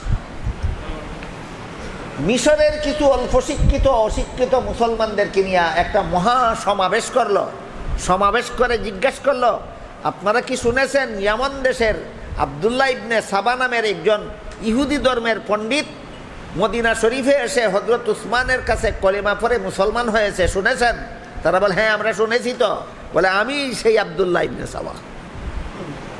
বড় ভালো কথা, আপনি ইহুদি ধর্মের পণ্ডিত ছিলেন, কলেমা পড়ে মুসলমান হয়েছেন, ভালো কথা। আমাদের মিশরে আসলেন কেন? বলে, তোমাদের মিশরে আসলাম, আমি তো নূতন মুসলমান, আমার ঈমান তাজা। তোমরা পুরাতন মুসলমান, তোমাদের ঈমানে গুণে ধরছে, তোমাদের ঈমানের গুণে ধরা ছাড়াই তাবাইছি। দয়া মুসলমানের ঈমান তাজা, আর পুরান মুসলমানের ঈমান গুণে ধরা, তোমাদের ঈমানের গুণে ধরা ছাড়াইতে আসছি। তারা বললো, আমাদের ঈমানের কোন জায়গায় গুণে ধরছে? বলে, হ্যাঁ এইটাই তো বলতেছি। বলি, শোনো, তোমাদের ঈমানের কোন জায়গায় গুণে ধরছে আমি বলি, শোনো। তোমরা বলো তো, হযরত আবু বকর রাসূলের রক্ত সম্পর্কীয় কোনো আত্মীয় ছিলেন? না, আবু বকর ছিলেন রাসূলের শ্বশুর। শ্বশুর কি রক্ত সম্পর্কীয় আত্মীয় হয়? না। মিশরের মুসলমানদেরকে কুখ্যাত মুনাফিক ইবনে সাবা জিজ্ঞাসা করলো, আবু বকর কি রসুলের রক্ত সম্পর্কীয় কোনো আত্মীয় ছিলেন? তারা বলল না। জিজ্ঞাসা করলো, উমর কি রসুলের রক্ত সম্পর্কীয় কোনো আত্মীয় ছিলেন? তারা বলল না। জিজ্ঞাসা করলো, উমরও রসুলের শ্বশুর। জিজ্ঞাসা করলো, হযরত উসমান কি রসুলের রক্ত সম্পর্কীয় কোনো আত্মীয় হন? উসমান ছিলেন রসুলের জামাতা। জামাতা কি রক্ত সম্পর্কীয় আত্মীয় হয়? না। একজন একজন করে 3 খলিফার নাম ধরে মিশরের মুসলমানদের জিজ্ঞাসা করলো, তোমরা বলো এরা কেউ রসুলের রক্ত সম্পর্কীয় আত্মীয় কিনা? তারা বললো না, এরা কেউ রসুলের রক্ত সম্পর্কীয় আত্মীয় না। এবার জিজ্ঞাসা করে, এবার বলো তো তোমরা, হযরত আলী রাসূলের আপন চাচাতো ভাই। আপনারা জানেন কি আলী রাসূলের আপন চাচাতো ভাই কি রক্ত সম্পর্কীয় আত্মীয় নয়? রক্ত সম্পর্কীয়। যে আলী রসুলের রক্ত সম্পর্কীয় আত্মীয় তাকে রসুলের খলিফা না বানাইয়া, যে আবু বকর রসুলের রক্ত সম্পর্কীয় আত্মীয় না, যে উমর রসুলের রক্ত সম্পর্কীয় আত্মীয় না, যে উসমান রসুলের রক্ত সম্পর্কীয় আত্মীয় না, এদেরকে যারা খলিফা বানাইছে এরা সবগুলি জালেম। 3 জনরে যারা খলিফা বানাইছে এরা সবগুলি তো সাহাবা। সবগুলি কাদেরকে জালিম আখ্যায়িত করলো? ওই সাহাবা সমালোচনার সূত্রপাত কুখ্যাত মুনাফিক ইবনে সাবা মুসলমানের ইতিহাসে শুরু করলো। ইতিহাস বুঝে থাকলে বলুন, সাহাবাদের সমালোচনার সূত্রপাত করেছিল কোন সচ্চা মুসলমান না মুসলমান নামধারী এক কুখ্যাত মুনাফিক? সুতরাং সাহাবাদের সমালোচনা করা মুসলমানের কাজ নয়, সাহাবাদের সমালোচনা করা মুনাফিকের কাজ।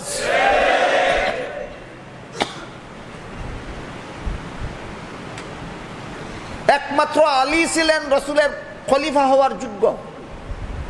আলীকে যারা খলিফা না বানাইয়া আবু বকরকে খলিফা বানাইলো, আলীকে খলিফা না বানাইয়া যারা উমরকে খলিফা বানাইলো, আলীকে খলিফা না বানাইয়া যারা উসমানকে খলিফা বানাইলো, সবগুলি জালিম। আর আলীকে খেলাফতের দায়িত্ব না দিয়া যারা খেলাফতের দায়িত্ব গ্রহণ করলো, এই 3টাও জালিম। এবার বলেন কোন কোন সাহাবীর সমালোচনা বাকি রাখলো? এখান থেকে মুসলমানদের মধ্যে সাহাবা সমালোচনা শুরু হয়।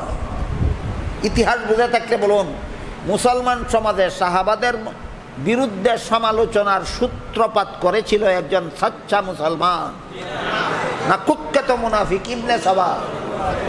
কিয়ামত পর্যন্ত যারা সাহাবাদের সমালোচনায় লিপ্ত হবে সবাই এরা কুখ্যাত মুনাফিক ইবনে সাবার প্রেতাত্মা বলে গণ্য হবে।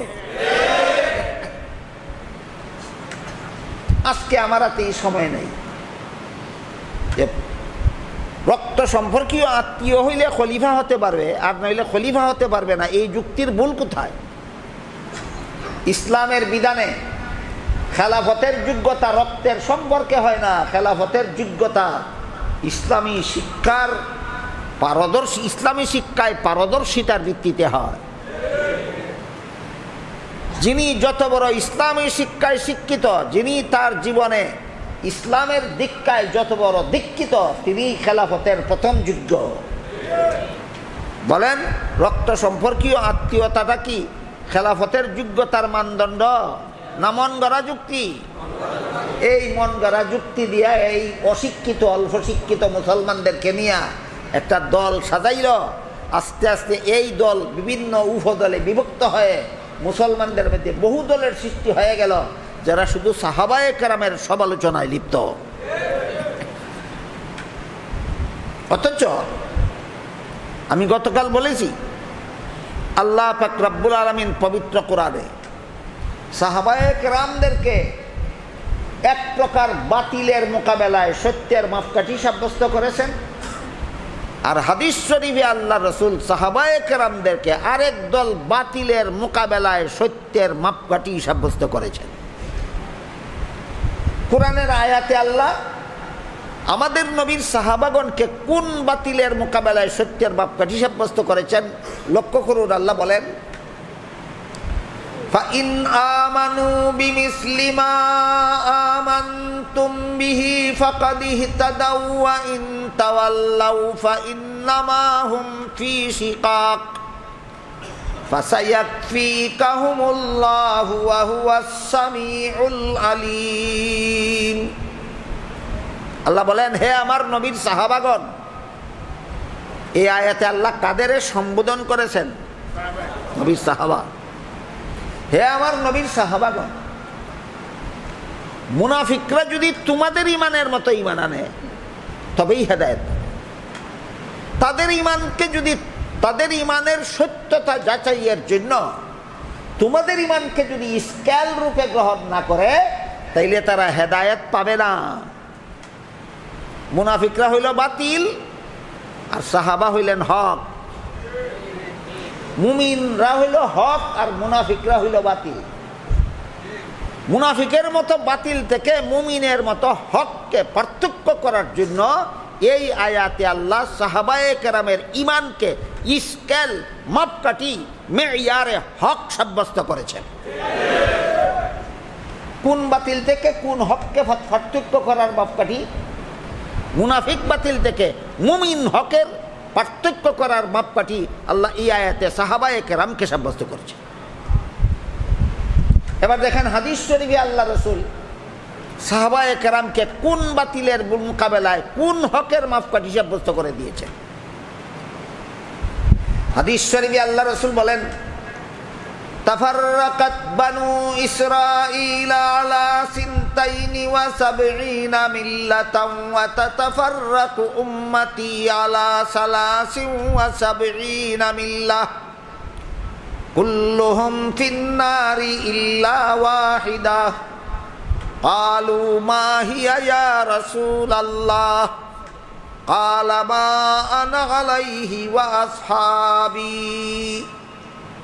আল্লাহ রসুল বলেন, এই হাদিস আমি অতীতে আপনাদেরকে একাধিকবার শোনাইছি, এই জন্য আজকে বিস্তারিত বলবো না, শর্টকাটে বলবো। রাসূল বলেন, আমার মুসলমান উম্মত ৭৩ দলে বিভক্ত হবে। তোর মধ্যে ৭২ দল মুসলমান হবে জাহান্নামী, একদল মুসলমান হবে জান্নাতি। ৭২ দল মুসলমানকে আল্লাহ রসুল এই হাদিসে জাহান্নামী বলে ঘোষণা দিয়েছেন ইমানের বিষয়গুলিকে মন গড়া ব্যাখ্যা মতো গ্রহণ করার অপরাধে। মন গড়া মতবাদ গ্রহণ করার অপরাধে। সূরা সূরার ১৩ নম্বর আয়াতে যে আল্লাহ বলেছিলেন আকিমুদ্দিন, এর অর্থ কি তোমরা মন গড়া মতবাদে বিশ্বাসী হও না ইসলামের বিশুদ্ধ মতবাদে? ৭২ দল মুসলমান ইসলামের বিশুদ্ধ মতবাদে বিশ্বাসী না হয়ে মন গড়া মতবাদে বিশ্বাসী হওয়ার কারণে জাহান্নামী হবে।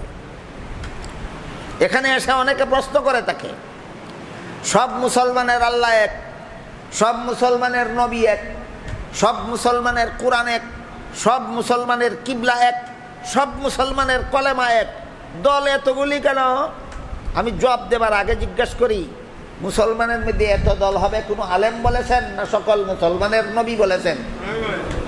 তাহলে তোমার প্রশ্ন কোনো আলিমের বিরুদ্ধে গেল না নবীর বিরুদ্ধে গেল? নবীর বিরুদ্ধে প্রশ্ন করার নাম ওই তো বিশুদ্ধ মতবাদ।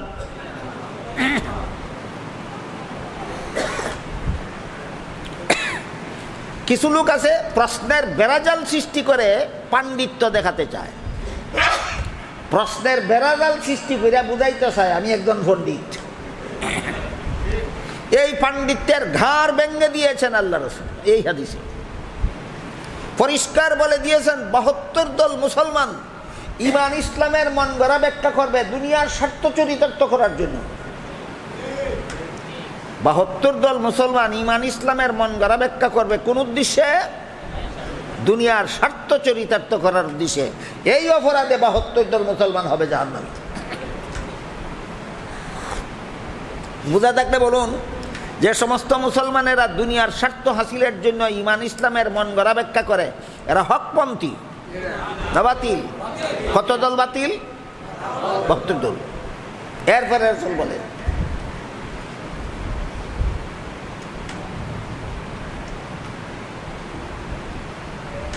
কুল্লুহুম ফিন্নারি ইল্লা ওয়াহিদা ওয়া ফি রিওয়ায়াতিন ক্বালা সিনতানি ওয়া সাবউনা ফিন্নারি ওয়া ওয়াহিদাতুন ফিল জান্নাহ।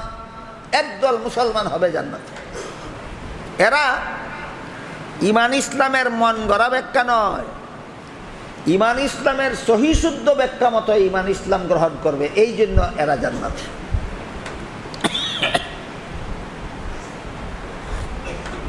বুঝে থাকলে বলুন, ৭২ দল মুসলমান ৭২ কোরআন মানার কারণে জাহান্নামী, না একই কোরআনের মন গড়া ব্যাখ্যার কারণে? তাহলে পণ্ডিতরার প্রশ্নের জবাব আছে নিয়ে দিস, এক সব মুসলমানের কোরআন এক, মুসলমানের দল এতটা কেন? কোরআন ভিন্ন ভিন্ন কোরআন হওয়ার কারণে মুসলমানের এত দল না, একই কোরআনের মন গড়া ব্যাখ্যার কারণে মুসলমানের এত দল। তাহলে ৭২ দল মুসলমান হইল ৭২ কোরআন মান্য না ৭২ রকমের মন গড়া ব্যাখ্যার কারণে? মন গড়া ব্যাখ্যার কারণে মুসলমানের দলাদলি, কোরআন একাধিক হওয়ার কারণে নয়। একদল মুসলমান ইমান আকিদা পোষণ করবে মন গড়া ব্যাখ্যা মতো নয়, সহি শুদ্ধ ব্যাখ্যা মতো। এই সহি শুদ্ধ ব্যাখ্যা পাওয়া যাবে কোথায়? সাহাবায়ে কেরামের প্রশ্নের জবাবে রাসূল বলে দিয়েছেন, মা আনা আলাইহি ওয়া আসহাবি, মর্ম হলো আমার সুন্নত আর আমার সাহাবায়ে কেরামের জামাত। ইমান ইসলামের যে ব্যাখ্যা আমার সুন্নতের দ্বারা সাব্যস্তকৃত, ইমান ইসলামের যে ব্যাখ্যা আমার সাহাবায়ে কেরামের জামাতের দ্বারা সাব্যস্তকৃত, ওই ব্যাখ্যা মতো যদি ইমান ইসলাম গ্রহণ করো, তাহলে তোমাদের ইসলামী মতবাদটা হবে বিশুদ্ধ মতবাদ। এখানে ৭২ দল বাতিল, এক দল হক। এই হাদিসে মুসলমানের কত দল বাতিল, কত দল হক? এই ৭২ বাতিল দল থেকে একটা হক দলকে পার্থক্য করার জন্য আল্লাহ রাসূল 2টা স্কেল সাব্যস্ত করে দিয়েছেন। একটা স্কেলের নাম নবীর সুন্নত আর একটা স্কেলের নাম সাহাবায়ে কেরামের জামাত। সুতরাং সাহাবায়ে কেরাম হক বাতিল যাচাইয়ের জন্য সত্যের মাপকাঠি নন। মাপকাঠি নন যারা বলে, এরা কোরআন হাদিস উস্তাদের কাছে শিখে না নিজে নিজেই পণ্ডিত? নিজে নিজেই পণ্ডিত।